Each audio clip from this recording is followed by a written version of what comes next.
ಜಟಕಾ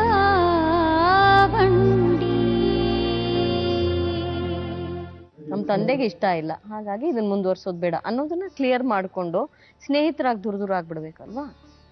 ಜಗಳ ಆಡಿ ನಮ್ಮ ಅಪ್ಪ ಹೇಳೋದನ್ನೆಲ್ಲ ಸುಳ್ಳು ಅಂತ ಹೇಳ್ತಾ ಇದ್ದಾರಲ್ವಾ.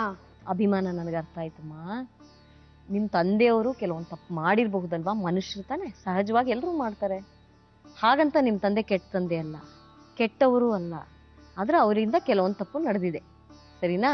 ಈ ಸಂಬಂಧ ಕೆಡೋದಕ್ಕೆ ಅವರೂ ಕಾರಣ. ಹೇಗೆ ಪುರುಷೋತ್ತಮ ಈ ಸಂಬಂಧ ಕೆಡೋದಕ್ಕೆ ಕಾರಣನೋ, ಈ ಫೋಟೋ ತೆಗೆದು ತೋರಿಸಿ ಉದ್ವೇಗ ಪಟ್ಟಿದ್ದು ತಪ್ಪು. ವೇಟ್, ಮಧ್ಯ ಮಾತಾಡಬಾರ್ದು. ಇದು ಹೀಗೆಲ್ಲ ತೋರಿಸಿ ಬೀದಿಲೆಲ್ಲ ಬಿಸಾಡಿ ತಪ್ಪು. ಈಗ ಇವತ್ತು ನಿಮ್ಮ ವಯಸ್ಸಿನ ವಿಚಾರ ಆಚೆ ಬಂದಿದೆ. 94ರಲ್ಲಿ ನೀವು ಹುಟ್ಟಿದ್ದೀರಿ. ಈಗ ನಿಮ್ಗಿನ್ನು 17 ವರ್ಷ, 21 ವರ್ಷ ಆಗುವವರೆಗೂ ನಾನು ಕಾನೂನು ರೀತಿಯಾಗಿ ಯಾರಿಗೂ ಮದುವೆ ಮಾಡಿಸ್ಬೇಕು, ಆಯ್ತಾ? ಅದು ಮುಖ್ಯವಾಗಿ ಈಗಿನ ಕಾನೂನೇನು, ಅಪ್ಪ ಅಮ್ಮನ ಸಮ್ಮತಿ ಇಲ್ಲದೆ ಹೆಣ್ಮಗಳನ್ನ ಕರ್ಕೊಂಡು ಹೋದ್ರೆ ಆ ಮದುವೆ ರದ್ದಾಗುತ್ತೆ ಸ್ವಾಮಿ. 18 ವರ್ಷ ತುಂಬಿದ್ರೂ ಕೂಡ 21 ವರ್ಷಕ್ಕೆ ಮುಂಚೆ ಅಪ್ಪ ಅಮ್ಮನ ಇಷ್ಟದ ವಿರುದ್ಧವಾಗಿ ಹೆಣ್ಣು ಮಗಳನ್ನ ನೀವು ಮದುವೆ ಮಾಡಿ ಕರ್ಕೊಂಡು ಹೋದ್ರೆ, ಓಡ್ ಹೋದ್ರೆ, ಅಕಸ್ಮಾತ್ ಅವಳು ಬರ್ತೀನಿ ಅಂತ ನೀವು ಮನೆ ಬಿಟ್ಟು ಓಡ್ ಹೋದ್ರಿ, ಆಗ ಆ ಮದುವೆಯನ್ನ ರದ್ದು ಮಾಡ್ಬೋದು ಅಂತ ಉಚ್ಚ ನ್ಯಾಯಾಲಯ ತೀರ್ಪು ಹೇಳಿದೆ. ಪ್ರೀತಿ ಅನ್ನೋದು ಕೊಟ್ಟು ಇಸ್ಕೋಬೇಕ್ರಿ. ಪ್ರೀತಿಯಿಂದ ಯಾರನ್ನು ಕುತ್ತಿಗೆ ಹಿಚ್ಕಿ ಸಾಯ್ಸಕ್ಕಾಗಲ್ಲ. ತುಂಬಾ ಪ್ರೀತಿಸೋರು ಕೆಲವು ಸತಿ ನಮ್ ಕುತ್ತಿಗೆ ಮೇಲೆ ಕೂತಂಗಾಗತ್ತೆ, ಬಿಟ್ಬಿಡ್ಬೇಕು. ಅವ್ರಿಗೆ ನಿಮ್ ಬಗ್ಗೆ ಪ್ರೀತಿ ಇದ್ರೆ ಅವ್ರಾಗವ್ರೇ ಬರ್ತಾರೆ. ಬಲವಂತವಾಗಿ ಪ್ರೀತಿನ ಗಳಸಕ್ ನೋಡಿದ್ರೆ ಆತ ವಿಲನ್, ಹೀರೋ ಆಗಲ್ಲ. ಹೀರೋ ಅನ್ನೋನು ಹುಡುಗಿನ ಗೆಲ್ಲೋ ಪ್ರಯತ್ನ ಮಾಡ್ತಾನೆ. ಗೆಲ್ಲೋದು ಹೇಗೆ? ಒಳ್ಳೆ ಕೆಲಸದಿಂದ. ನೋಡಿ, ಜೀವನ ನಮ್ಮನ್ನ ಯಾವ ರೀತಿ ಕರ್ಕೊಂಡು ಹೋಗುತ್ತೋ ಆ ರೀತಿ ನಾವು ನಡಿಬೇಕು. ಯಾವ್ದೋ ಒಂದಕ್ಕೆ ಆಸೆ ಪಡ್ತೀವಿ, ಅದ್ ನಡೀತು, ನಡೀಲಿಲ್ವಾ ಆತ್ಮಹತ್ಯೆ ಮಾಡ್ಕೋತೀವೇನು? ಮುಂದೆ ಜೀವನ ಆಕೆ ಮನ ಒಲ ಬಂದ್ರೆ ಮದುವೆ ಆಗಿ, ಆಗ್ಲಿಲ್ವೋ ಬೇರೆಯವ್ರನ್ನಾಗಿ ಜೀವನದಲ್ಲಿ ಸಂತೋಷವಾಗಿರಿ. ನೀವು ಅಷ್ಟೇ, ಅವರು ಅಷ್ಟೇ. ಯಾರಿಗೂ ಏನು ಪ್ರಪಂಚ ಏನು ಮುಳುಗೋಗಿಲ್ಲ, ಜಗತ್ತೇನು ಕೊನೆಯಾಗಿಲ್ಲ. ಪ್ರಳಯ ಬಂದ್ಬಿಡ್ತೇನು ನಾಳೆಯಿಂದ? ಏನ್ ಪ್ರಪಂಚ ಇರಲ್ವೇನು? ಜಗತ್ತೇನು ಕೊನೆ ಕಾಣ್ತಾ ಇಲ್ವಲ್ಲ? ಜೀವನ ಮಾಡಿ, ನಿಮ್ ಕೆಲಸದಲ್ಲಿ ಹಾಕಿ ಅಷ್ಟು ಎನರ್ಜಿನ, ನಿಮ್ಮ ನೋವನ್ನ, ದುಃಖವನ್ನ, ಸಂಕಟವನ್ನ ಕೆಲಸದಲ್ಲಿ ಹಾಕಿ ದೊಡ್ಡ ವ್ಯಕ್ತಿ ಆಗ್ತೀರಿ. 4 ವರ್ಷ ಕಾಯ್ಲೇಬೇಕು ನೀವು, ಹೇಗಿದ್ರು ಕಾಯ್ಲೇಬೇಕು. ಈ ತಂದೆ ಮನಸ್ಸು ಬದಲಾಯಿಸೋಕೆ 4 ವರ್ಷ ನೀವು ಕಾಯ್ಲೇಬೇಕು. ಮಗಳ ಬಗ್ಗೆ ನನಗೆ ಗೊತ್ತಿಲ್ಲ. ಇವಳು ಮನಸ್ಸು ಬದಲಾಯಿಸಿ ಇವಳು ಒಳ್ಳೆ ಹುಡುಗಿ ನನಗೆ ಗೊತ್ತು. ಅವ್ರಪ್ಪ ಆತರ ಮನುಷ್ಯ ಅಲ್ಲ ಬಿಡಿ. ನನ್ನ ಹತ್ರ ಯಾವಾಗ ನಮಗ ಅವ್ರು ಬೇಡ ಅನ್ಸುತ್ತಲ್ಲ. ಇದೆಲ್ಲಿ ಅವಳ ಅಪ್ಪನ ಮಾತೆ ಕೇಳೋದು. ಅವ್ರ ಅಪ್ಪನೇ ಅವಳಿಗೆ ದೇವ್ರು. ನಾವ್ ಬೇರೆಯವ್ರ ಮಾತೆ ಯಾವ್ದು ಲೆಕ್ಕಕ್ಕಿಲ್ಲ. ಹೌದ್ರಿ, ನಿಮ್ಮಪ್ಪ ನಿಮಗ್ ದೇವ್ರಲ್ವೇನ್ರಿ? ದೇವ್ರೇನೆ ಸರಿ. ನಾವ್ ಅಪ್ಪ ತಪ್ಪು ಮಾಡ್ರೆ ನಾವು ತಪ್ಪು ಅಂತ ಗುರುತಿಸ್ತೀವಿ. ಇಲ್ಲ, ನಮ್ ತಂದೆ ದೇವ್ರಂತವ್ರು, ಅವ್ರ ಬಗ್ಗೆ ಏನು ಮಾತಾಡೋಂಗಿಲ್ಲ ಬಿಡಿ ಅಂತಾನೆ ನೀವು ಪ್ರಾರಂಭ ಮಾಡಿದ್ವಿ. ಬೇಡ ರೀ, ನನಗ್ ನಮ್ ತಂದೆ ದೇವ್ರು, ನಿಮಗ್ ನಿಮ್ ತಂದೆ ದೇವ್ರು, ಅವ್ರಿಗೆ ಅವ್ರ ತಂದೆ ದೇವ್ರು. ಇದನ್ನ ನಾವು ಮೊದ್ಲು ಗೌರವಿಸೋಕೆ ಕಲಿಯೋಣ. ನಿಮ್ಮ ತಂದೆ ತಾಯಿ ಹೇಗೆ ನಿಮಗ್ ದೇವ್ರೋ, ನಮ್ಮ ತಂದೆ ತಾಯಿ ನಮಗ್ ದೇವ್ರು. ಹೇಗೆ ಗಂಡಸರಿಗೆ ತಂದೆ ತಾಯಿ ದೇವ್ರು, ಅತ್ತೆ ಮಾವನ್ನ ದೇವ್ರ ತರ ನೋಡ್ಕೊ ಅಂತ ನೀವು ಪದೇ ಪದೇ ಹೇಳ್ತಿರಲ್ವಾ, ನಮ್ಮಪ್ಪ ಅಮ್ಮ ನಮಗ್ ದೇವ್ರು. ಇಬ್ರು ದೇವ್ರು ತಪ್ಪುಗಳು ಮಾಡಿರ್ತಾರೆ. ನಿಮ್ ತಂದೆ ತಾಯಿ ಮಾಡೋ ತಪ್ಪು ನಿಮ್ ಅರಿವಿಗೆ ಬರಲ್ಲ, ನಮ್ ತಂದೆ ತಾಯಿ ಮಾಡೋ ತಪ್ಪು ನಮ್ಮ ಅರಿವಿಗೆ ಬರಲ್ಲ. ಇಬ್ರನ್ನು ಗೌರವಿಸೋದು ಕಲಿಯೋಣ, ಗೊತ್ತಾಯ್ತಾ? ನೀವು ವ್ಯವಹಾರ ಮಾಡಿದ್ದು ನಿಮ್ಮಿಂದಾನು ತಪ್ಪಾಗಿದೆ. ನೀವೂ ವ್ಯವಹಾರ ಮಾಡಬಾರ್ದಾಗಿತ್ತು ಅವ್ರ ಜೊತೆಗೆ. ನಿಮ್ಮ ವಯಸ್ಸು ಕಡಿಮೆ ಮಾಡ್ಬಿಟ್ರಿ, ಹುಡುಗಿ ಮೇಲಿನ ಆಸೆಗೆ ಮಾಡಿದ್ರಿ. ನೋಡಿ, ವಾದಿಸ್ಬೇಡಿ, ತಪ್ಪು. ನೀವು ಮಾಡಿದ್ದು ತಪ್ಪು, ಅವ್ರು ಮಾಡಿದ್ದು ತಪ್ಪು. ವ್ಯವಹಾರ ತರಬಾರ್ದಾಗಿತ್ತು. ಯಾವಾಗ ಮದುವೆ ಆಗ್ಬೇಕು ಅನ್ನೋ ಉದ್ದೇಶ ಇತ್ತು, ಮಾವನ ಜೊತೆ ಏನ್ ನಿಮ್ದು? ಅವನು ಹುಡುಗಿ ಜೊತೆ ತಾನೆ. ದುಡ್ಡು ಕೊಡ್ಲಿಲ್ಲ ಅಂದ್ರೆ ಫೋನ್ ಮಾಡ್ತಿಲ್ವಲ್ಲ, ದುಡ್ಡು ಕೊಟ್ಟರೆ ಮಾತ್ರ ಮಾಡ್ತಾ ಇದ್ದು. ಆತರ ಹುಡುಗಿ ನೀವು ಪ್ರೀತಿಸ್ಲೇಬಾರ್ದಾಗಿತ್ತು. ಅದೇನೋ ಒಂದ್ ದಿವಸ ಫೋನ್ ಮಾಡ್ಲ, ನಾನು ಕ್ಲಿಯರ್ ಆಗ್ತಿರ್ಲಿಲ್ಲ ಅವಳು. ಮತ್ತೆ ಅದ್ ನಿಮ್ ಸ್ವಾರ್ಥ, ಅವ್ರನ್ನ ಯಾಕೆ ದೂಷಿಸ್ತೀರಿ? ನಿಮ್ ಸ್ವಾರ್ಥ ತಾನೆ. ನಿಮ್ಗೆ ಇರಕ್ಕಾಗ್ತಿರ್ಲಿಲ್ಲ, ಅವ್ರಿಗೆ ಇರಕ್ಕಾಗ್ತಿ ಆಯ್ತು ತಾನೆ. ಇರಕ್ಕಾಗ್ತಿರ್ಲಿಲ್ಲ ಅನ್ನೋದು ನಿಮ್ ಸ್ವಾರ್ಥ ಅಲ್ವೇನಪ್ಪ? ಯೋಚನೆ ಮಾಡಿ, ಯೋಚನೆ ಮಾಡಿ. ಒಂದೇ ದಾಟಿಲಿ ಯೋಚನೆ ಮಾಡ್ತೀರಲ್ವಾ, ಬೇರೆ ದಾಟಿಲಿ ಯೋಚನೆ ಮಾಡಿ. ಬದುಕಿಗೆ ನಾನಾ ಆಯಾಮ ಇರುತ್ತಪ್ಪ. ನೀವು ನಮಗ್ ಸರಿ ಅನ್ಸೋದನ್ನೇ ಮಾಡ್ತಾ ಇರ್ತೀರಿ ಅಲ್ವಾ ಸದಾ. ಕೆಲವೊಂದ್ ಸರಿಗಳು ಬೇರೆಯವ್ರಿಗೂ ಇರ್ತವೆ, ಅದ್ ನಮಗ್ ತಪ್ಪು ತರ ಕಾಣಿಸ್ತಾ ಇರುತ್ತೆ. ನಮ್ಮ ಸರಿ ಬೇರೆಯವ್ರಿಗೆ ತಪ್ಪು ತರ ಕಾಣಿಸ್ತಾ ಇರುತ್ತೆ. ಪ್ರಪಂಚದಲ್ಲಿ ಎಲ್ಲವೂ ಸರಿಯೇ, ಎಲ್ಲವೂ ತಪ್ಪು, ಸರಿನೇ, ಎಲ್ಲವೂ ತಪ್ಪೆ.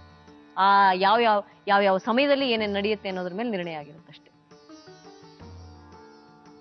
ಈಗ ನಿಮ್ಮ ಮುಂದೆ ಇರುವ ವಾಸ್ತವನ್ನ ನಾನು ಬಿಚ್ಚಿಡ್ತಾ ಇದ್ದೀನ್ರಿ. 4 ವರ್ಷ ಟೈಮ್ ಇದೆ ರೀ. ಆಕೆ ಮನಸ್ಸು ಬದಲಾಯಿಸ್ಕೊಂಡು ಒಳದು ಬಂದು ನಿಮ್ ಜೊತೆಗಿದ್ರೆ, ನಿಮ್ಮನ್ನ ಮದುವೆ ಆಗೋದಾಗಿದ್ರೆ ಬಹಳ ಸಂತೋಷ. ಹಾಗಾಗ್ಲಿಲ್ವೋ ನಿಮ್ ಜೀವನ ನೀವು ಮುಂದುವರಿಸಿ, ಆಯ್ತಾ?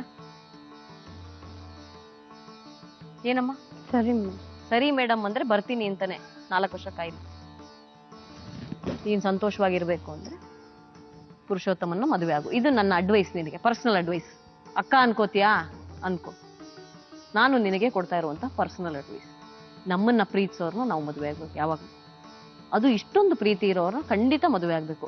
ಅತ್ತೇನೂ ಒಳ್ಳೆಯವರು, ಆ ಮಾವನೂ ಒಳ್ಳೆಯವರು ನನ್ನ ಪ್ರಕಾರ. ಇವ್ರ ತಂದೆ ನಮ್ಮಪ್ಪ ದೇವ್ರ ತರ ಅಂತಾರೆ, ಅವರು ಒಳ್ಳೆಯವರೇ ಆಗಿರ್ತಾರೆ. ಇಷ್ಟು ಒಳ್ಳೆಯವರು ಇರೋ ಮನೆಯಲ್ಲಿ ಅನುಕೂಲವಾಗಿರೋ ಹುಡುಗ ನಿಮ್ಮನ್ನ ಅತಿಯಾಗಿ ಪ್ರೀತಿಸ್ತಾರೆ ಅಂದಮೇಲೆ ಇದ್ರಲ್ಲಿ ಏನು ನನಗೆ ತಪ್ಪು ಕಾಣಿಸ್ತಾ ಇಲ್ಲ.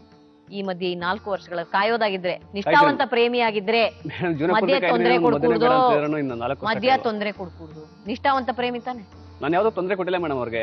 ಅವ್ರು ನನಗೆ ಹತ್ರ ಟಾರ್ಚರ್ ಕೊಡ್ತಿದ್ ನಾ ಹತ್ರ ಮಾಡಿದೆ ಅಷ್ಟೇ. ಒಂದಿನ ಮಾತಾಡಕ್ಕಾಗದಿದ್ರೆ ಸತ್ತೋಗ್ತೀನಿ ಅಂತಿರಲ್ಲ, ಆತರ ಆಗ್ತಿತ್ತು ಅವಾಗ. ಇವಾಗ ಏನ್ ಒಟ್ಟಲ್ಲಿ ನಾನು ನಿಮಗೆ ಗೊತ್ತಿಲ್ಲ ಅಲ್ಲಿ ಜನತೆ ತವರಕ್ಕೆ ಜನಗಳು ಕೇಳಿ ನಾನು ಹೆಂಗಾಗಿ 4-5-6 ತಿಂಗಳು ಹುಚ್ಚಾಗ್ತೀರಿ?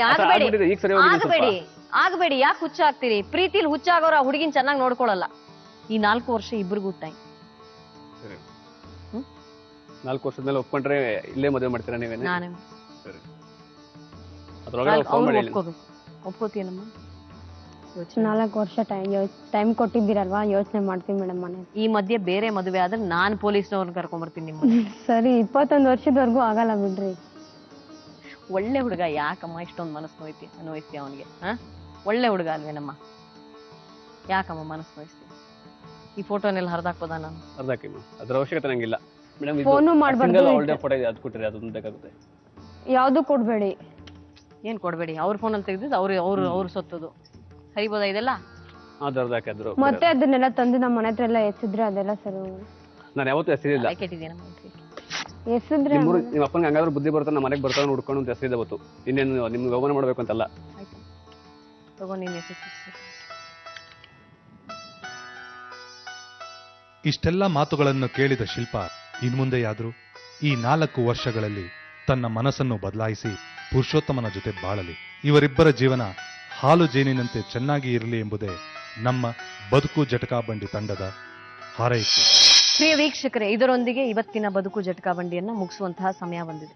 ಹಿರಿಯರ ಅಭಿಮಾನದಿಂದ, ಈಗೋನಿಂದ ಇಬ್ಬರು ನಿಜವಾಗಲೂ ಪ್ರೀತಿಸುವಂತಹ ವ್ಯಕ್ತಿಗಳಿಗೆ ತೊಂದರೆ ಆಗಿದೆ, ನೋವಾಗಿದೆ. ಅವರಿಬ್ಬರ ಮಧ್ಯೆನೇ ಒಡಕು ಬಂದ್ಬಿಟ್ಟಿದೆ ಹಿರಿಯರ ಈಗೋಯಿಂದ. ನಮ್ಮ ತಂದೆ ಒಳ್ಳೆಯವರು ಅಂತ ಶಿಲ್ಪಾಗೆ, ನಿಮ್ಮ ತಂದೆ ಸರಿ ಇಲ್ಲ ಅಂತ ಪುರುಷೋತ್ತಮನಿಗೆ. ದೊಡ್ಡವ್ರನ್ನ ಜಡ್ಜ್ ಮಾಡೋ ಅಷ್ಟು ವಯಸ್ಸು ನಮಗೆ ಬಂದಿಲ್ಲ. ಅವ್ರವ್ರ ಸಮಯ ಸಂದರ್ಭ ಅವ್ರು ಹಾಗೆ ನಡ್ಕೋತಾರೆ. ಎಲ್ಲ ತಂದೆ ತಾಯಿಯು ತಮ್ಮ ಮಕ್ಕಳಿಗೆ ಒಳ್ಳೆಯದನ್ನೇ ಬಯಸ್ತಾರೆ, ಅದು ಮಾತ್ರ ಸತ್ಯ. ಇಬ್ಬರಿಗೂ ಕಾಯುವಂತೆ ನಾನು ಅಡ್ವೈಸ್ ಮಾಡಿದ್ದೀನಿ. ಅದೇ ರೀತಿ ಅವರು ಕಾದು 4 ವರ್ಷಗಳ ನಂತರ ಇದೇ ರೀತಿ ಅವ್ರ ಮನಸ್ಸಿದ್ರೆ, ಒಬ್ರನ್ನೊಬ್ರು ಇನ್ನೂ ಪ್ರೀತಿಸ್ತಾ ಇದ್ರೆ ಆಗ ಮದುವೆ ಆಗಬಹುದು. ಇಲ್ಲವಾದಲ್ಲಿ ತಮ್ಮ ತಮ್ಮ ಜೀವನವನ್ನ ಸುಂದರವಾಗಿ ರೂಪಿಸ್ಕೋಬಹುದು. ಎಲ್ರಿಗೂ ಅದಕ್ಕೆ ಅವಕಾಶ ಭಗವಂತ ಮಾಡಿಕೊಟ್ಟಿರ್ತಾನೆ. ಹುಟ್ಟಿಸಿದ ಮೇಲೆ ನಮ್ಮೆಲ್ಲರನ್ನ, ನಮ್ಮ ಬದುಕನ್ನ ರೂಪಿಸಿಕೊಳ್ಳೋದಕ್ಕೆ ದಾರಿಯೂ ಅದೇ ಭಗವಂತ ಮಾಡಿಕೊಡ್ತಾನೆ. ನಾವು ಕಾದು ಆ ಸುಖವನ್ನ ಅನುಭವಿಸ್ಬೇಕಷ್ಟೆ. ಇದರೊಂದಿಗೆ ಇವತ್ತಿನ ಬದುಕು ಜಟಕಾ ಬಂಡಿಯನ್ನ ಮುಗಿಸ್ತಾ ಇದ್ದೀನಿ. ಮತ್ತೊಂದು ಸಂಚಿಕೆಯಲ್ಲಿ ನಿಮ್ಮನ್ನ ಭೇಟಿಯಾಗ್ತೀನಿ. ಜಟಕಾ